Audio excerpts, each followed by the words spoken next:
Hello students, welcome to एकेडसा। आज हम यहाँ पर पढ़ेंगे एनिमल किंगडम का फाइलम मोलस्का। मोलस्का के केस में याद रखना कि मोलस्का सेकंड लार्जेस्ट फाइलम है। सेकंड लार्जेस्ट फाइलम इसको इसलिए बोल दिया क्योंकि आफ्टर ऑर्थ्रोपॉड इस फाइलम में जो नंबर ऑफ स्पीसीज है वो सबसे ज्यादा है।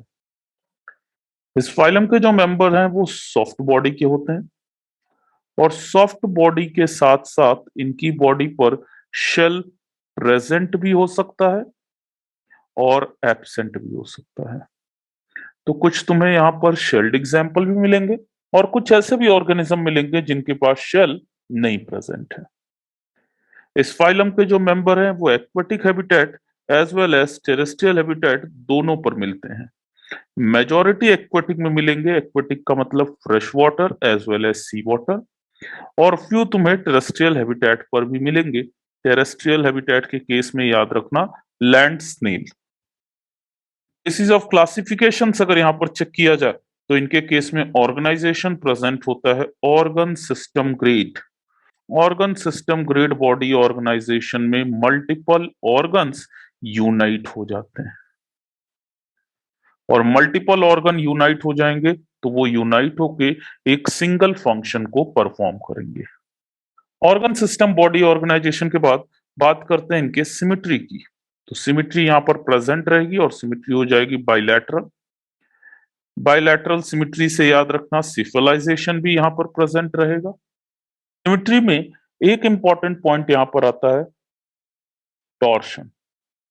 तो यहाँ ध्यान रखना कि इसके कुछ ऑर्गेनिज्म ऐसे होते हैं जिनकी बॉडी ट्विस्टेड होती है ड्यू टू टॉर्शन, जैसे एक स्नेल की बॉडी कॉइल्ड होती है। टॉर्शन की वजह से सिमिट्री का लॉस हो जाएगा और कंडीशन हो जाएगा एसिमेट्रिकल। तो एसिमेट्रिकल भी यहाँ पर कुछ मेंबर तुम्हें मिलेंगे। जर्मिनल लेयर का डिस्कशन करोगे तो दिस ऑर्गेनिज्म आर ट्रिप्लोब्लास्टिक, और ट्रिप्लोब्लास्टिक का मतलब है कि सभी जर्मिनल लेयर एक्टो एंडोमिजो सभी यहाँ पर प्रेजेंट। सीलोम यहाँ पर प्रेजेंट रहेगा और वो सीलोम हो जाएगा सीजोसीलोमेट। सीजोसीलोमेट का मतलब सीलोम का फॉर्मेशन मेसोडर्म के स्प्लिटिंग से हुआ।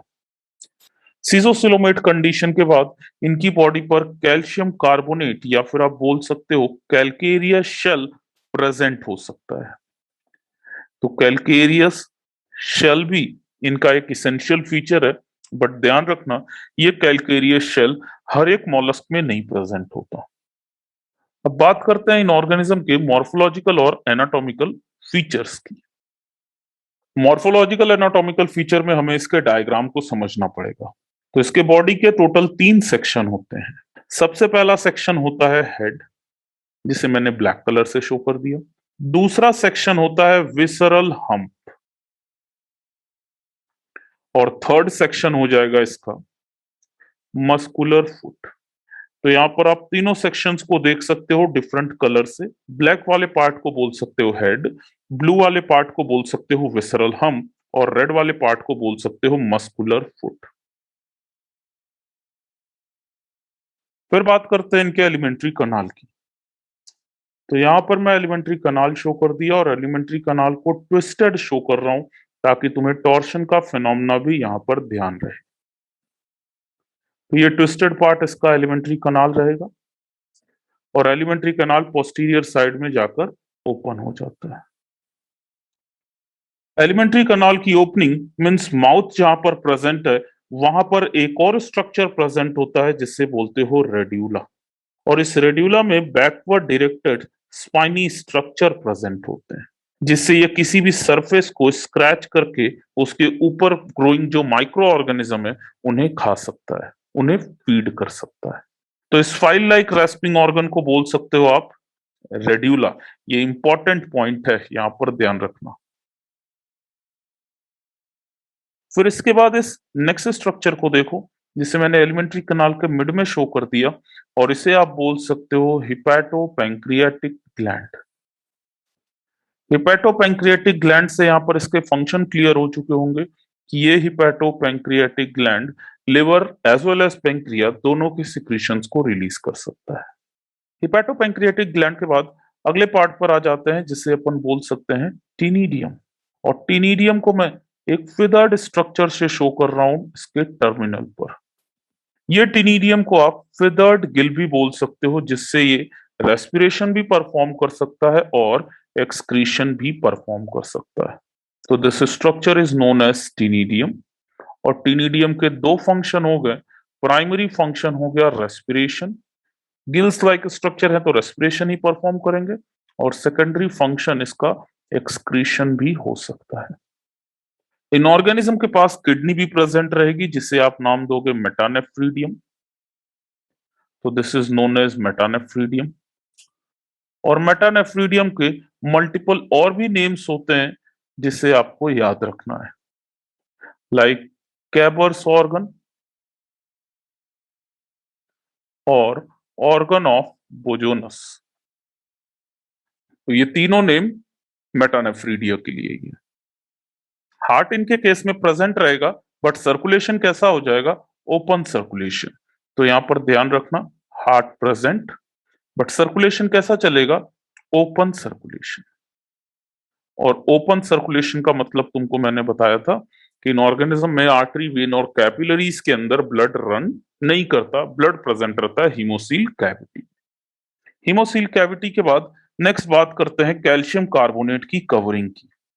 तो इसकी बॉडी के बाहर की तरफ आउटर मोस्ट कवरिंग जो प्रेजेंट रहेगी उसे आप बोल सकते हो शेल, जिसे मैं यहां डॉट डॉट लाइन से शो कर देता हूं।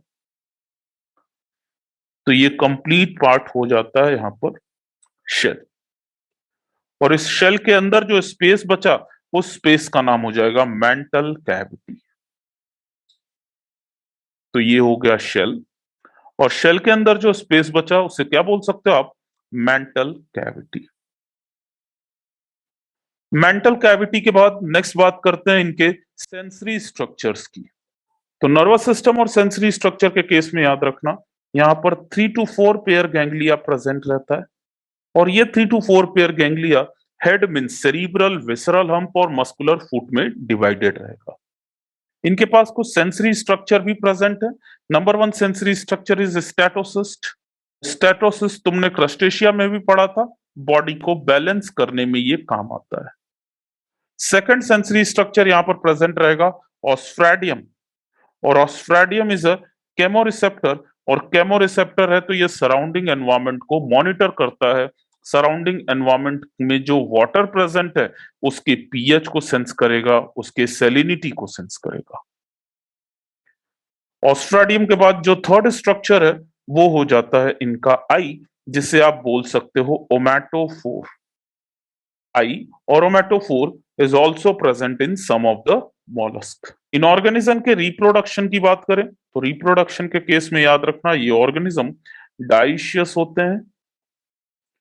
और डाइशियस होने के साथ जो फर्टिलाइजेशन यहाँ पर प्रेजेंट रहेगा वो एक्सटर्नल भी हो सकता है प्लस इंटरनल भी हो सकता है।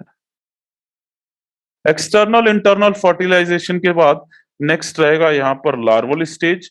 तो लार्वा ये आपने पहले भी पढ़ा था एनेलिडा में, और ये लार्वा हो जाएगा ट्रोकोफोर लार्वा।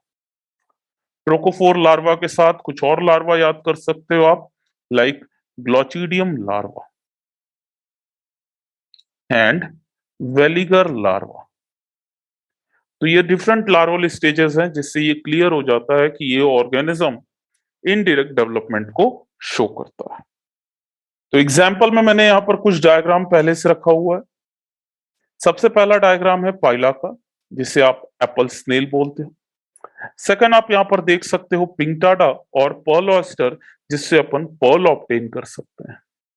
नेक्स्ट यहां पर ये तीनों एग्जाम्पल को आपको कलेक्टिवली याद रखना है। Number 1 is sepia, number 2 is loligo और squid and number 3 is octopus. इन तीनों के केस में ध्यान रखना कि ये बिलोंग करते हैं ग्रुप सिफेलोपॉड से। सिफेलोपॉड ऐसे मॉलस्क हैं जिनके केस में क्लोज्ड सर्कुलेशन प्रेजेंट रहता है। अदरवाइज आपने मेजॉरिटी मॉलस्क के केस में क्या पढ़ा है? Open circulation. ऑक्टोपस के केस में आप एक और चीज ध्यान रख सकते हो, ऑक्टोपस और डेविल फिश को मोस्ट इंटेलिजेंट इनवर्टिब्रेट की कैटेगरी में रखते हैं। नेक्स्ट यहां पर है एप्लेशिया, जिसे अपन बोलते हैं सी है, डेंटेलियम जिसे बोलते हैं टस्क शेल मॉलस्क, और लास्ट रहेगा कीटोप्लूरा जिसे काइटन भी बोला जा सकता है। सबसे पहला क्वेश्चन यहाँ पर दिया है, find out the correct match. तो ऐसे क्वेश्चन में सबसे पहले तो आप ये मार्क कर लो कि आपको करेक्ट खोजना है या इनकरेक्ट।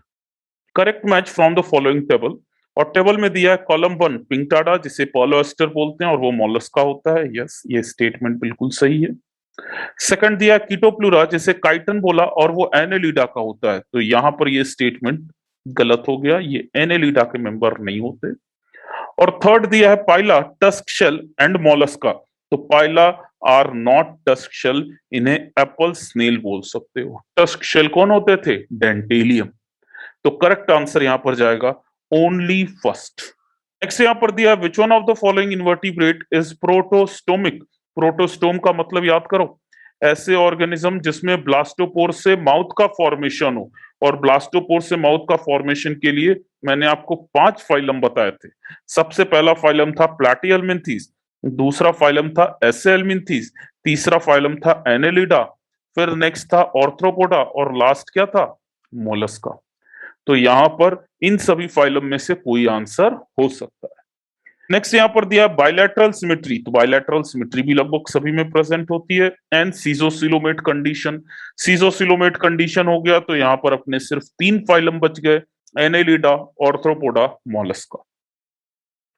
अब एनेलिडा, ऑर्थ्रोपोडा, मोलस्का के एग्जांपल्स चेक करने हैं। सबसे पहला एग्जांपल दिया है डेंटेलियम, सही जवाब है डेंटेलियम क्योंकि ये मोलस्का का एग्जांपल है।